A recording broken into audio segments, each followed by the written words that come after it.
Hi, welcome to USQ's live presentation of the pools for USQ Nationals Cup 2023. I'm Sarah Nealing, work with the USQ gameplay department, and I've got some other gameplay department members here, and we're going to take you through how Nationals is going to work and who is going to be playing who to start out with. So we'll go around and introduce ourselves first. I'm Josh Cohen. I am a chaser out of Philadelphia Freedom. I'm excited to be here. Matt Melton, been in gameplay for about 5 years, and I'm a chaser slash seeker for Boom Train over in the Midwest. I'm Thomas Chang Davidson, and I used to beat for Tufts, but now I'm out in California, not playing this season. But yeah, I'm one of the gameplay coordinators. All right, so as far as the format goes, there are, of course, competitive divisions and open divisions. The open division teams, we're going to figure out the matchups for that later. We're still nailing out what space is available for that.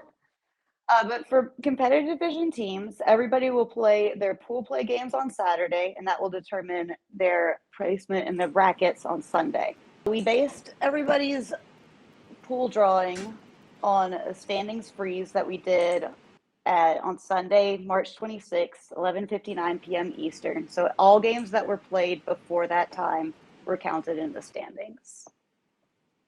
We're going to go ahead and start off with the club format, which Josh is going to tell you about. Yeah, so the club format this year is 20 teams total, which will play 4 pool play games each. There'll be 4 pools of 5 teams each, where each team plays each other within each pool. And then after pool play is completed, the top 3 ranked teams in each pool will advance to the single elimination championship bracket. So in order to ensure pools of roughly equal strength, teams are sorted into 5 pots based on the USQ standings upon the standings freeze point. Then 1 team from each pot was drawn into each pool at random, but protections were in place to limit the amount of teams from any one particular region in each pool. Great. So here's the bracket.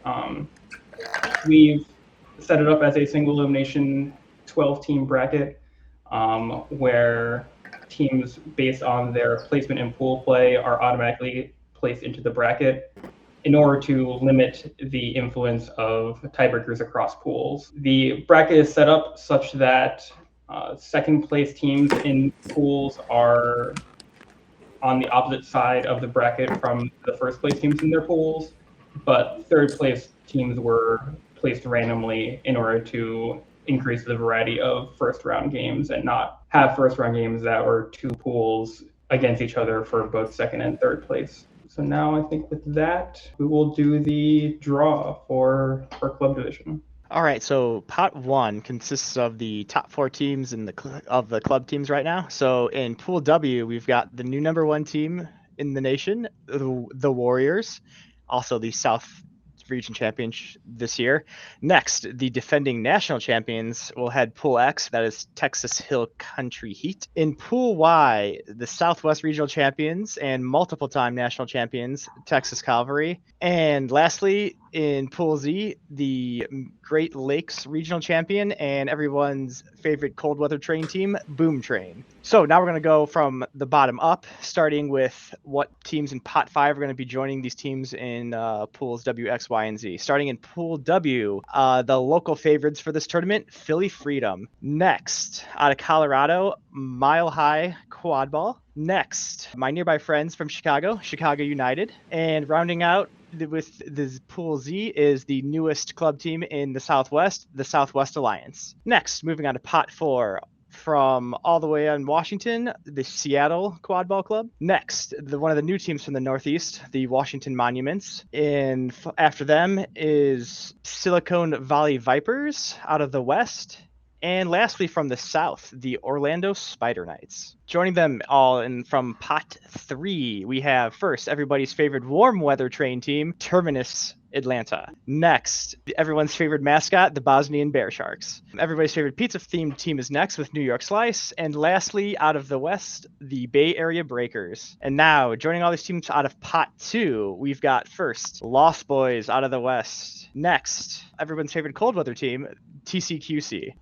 Coming out of the Northeast, the Black Pandas. And lastly, the Mid-Atlantic champions, DCQC. So that is your 4 pools of 5 teams each for club championship this year. All right, now we're going to move on to the collegiate divisions. Of course, there's a D1 and a D2 for college this year. For the championship division, we have 18 total teams. So we're going to have 2 pools of 5 and 2 pools of 4. That means that 8 teams will play 3 pool play games each, and 10 teams will play 4 pool play games each. However, at the end of the day on Saturday, the 4th place teams from those 2 4 teams pools will play a game against each other to make sure that everybody still gets at least 4 games for their travel. After pool play, the top 3 teams in each pool are going to move on to the single elimination championship bracket. So in order to divide these pools, we did 5 pots based on the standings, and we chose 1 team randomly from each pool to go into that pot, and from each pot to go into the pool. And we also did the same sort of regional considerations that we did with club. The only thing that was a little bit different is since we had 18 teams, within the bottom pot, there were 2 bye slots added. So a pool didn't automatically get a 4-team or a 5-team pool based on their rankings. It was still a draw based on whether or not they drew the bye slot. So as far as the bracket goes, it's going to be a 12-team bracket, which, as we did with the club teams, we drew ahead of time which pool placement you'll be facing in the bracket. And after that, I believe we just have to reveal the pools. Here we go for the pool draw for the college championship division. Pot 1 teams in Pool A will be Creighton, the top-ranked team in the USQ college standings right now, and the champion from the Midwest Regional Championship. In Pool B, we'll have Virginia, the champion of the Mid-Atlantic region and the champion of the At5 conference as well. In Pool C is Rutgers, the Northeast Collegiate champion, and I believe the college team that's located closest to the national tournament this year, so the nominal home team. Into Pool D, that leaves Michigan, the Great Lakes Collegiate champion. So like with club, we're going to go down to Pot 5 now and draw the Pot 5 teams and buys. Pot 5 for Pool A is one of the buys. So Pool A will be one of the 4-team pools. Into Pool B will be Columbia College, Chicago, an up-and-coming program out of the Great Lakes. Pool C will get the other buy. So that will be the other 4-team pool. And then Pool D will get Penn State from the Mid-Atlantic, a program that got Sweet 16 last year. Now for the Pot 4 teams, Pool A will get SHSU Bearcats, which are last year's consolation bracket winners, looking to make a statement in the championship bracket this year. Into Pool B will go UCLA, this year's runner-up in the West Regional Championship, and another defending Sweet 16 team. Pool C will get Illini Ridgebacks out of the Great Lakes, currently the highest ranked at-large team in the USQ standings. And then Pool D, it gets Florida State University out of the South region, and I believe one of only 2 college teams to defeat a club team this year. So that is the Pot 4 teams. Pot 3 into Pool A is RPI, a historic program from the Northeast. Should be some interesting matchups between them and the other teams in that pool. Pool B gets to play the Texas Longhorns, defending champions, setting up a nice rematch against UVA in what was Texas's closest game at Nationals last year. Pool C gets Cal Quadball, the collegiate champion from the West and a defending quarterfinalist from last year's Nationals. And Pool D gets Brandeis, a team from the Northeast that's done really well this year and gets a chance to play out a game against Michigan that they didn't get to play at Knights Cup. And finally, the last pot to be assigned, Pot 2.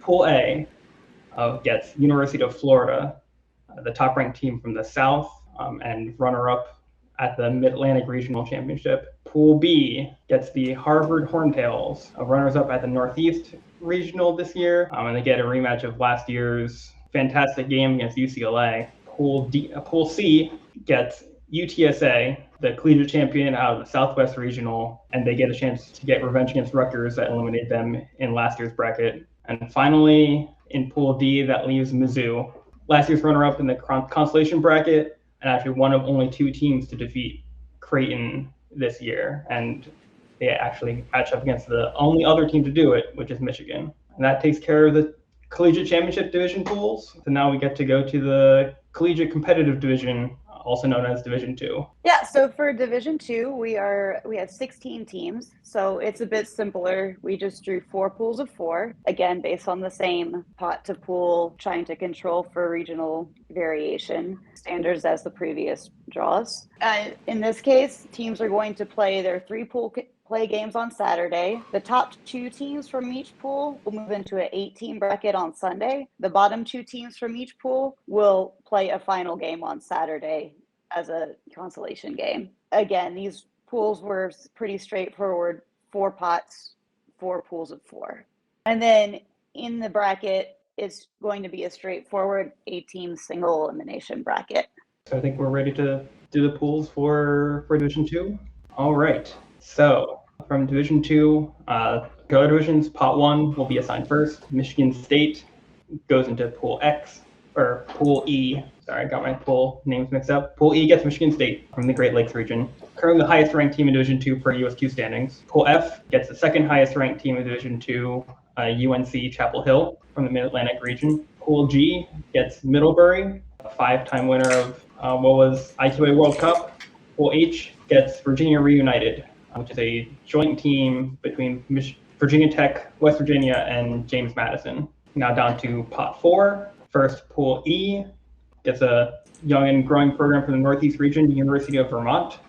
Pool F gets QC Pitt, a traditionally strong team from the Great Lakes region. Pool G will get the champions of USQ Cup in 2018, University of Rochester, which leaves for Pool H, Boston University, another program from the Northeast and one of the longest standing teams in the country.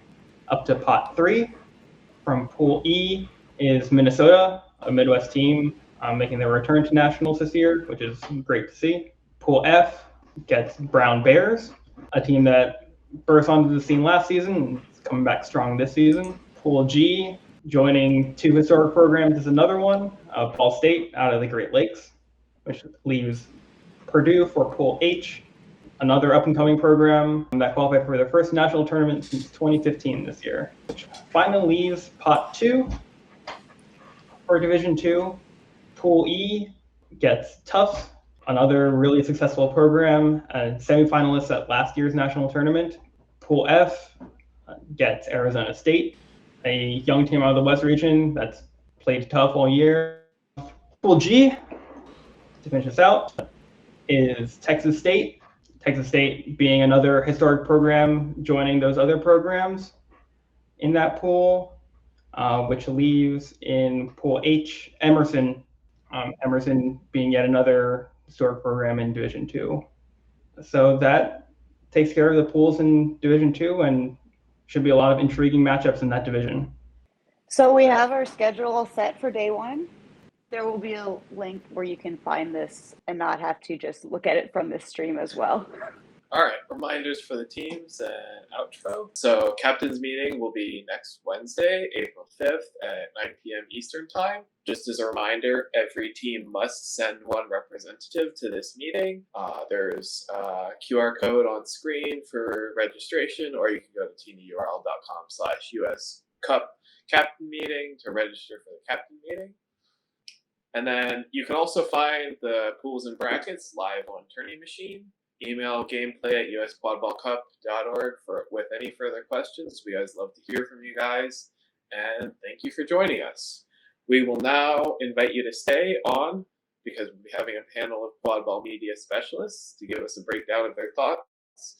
And we got some special guests giving live reactions to the presentation. Again, information can be found on US Quadball and US Quadball Cup websites, and go get your tickets now if you're not competing. Thanks for attending.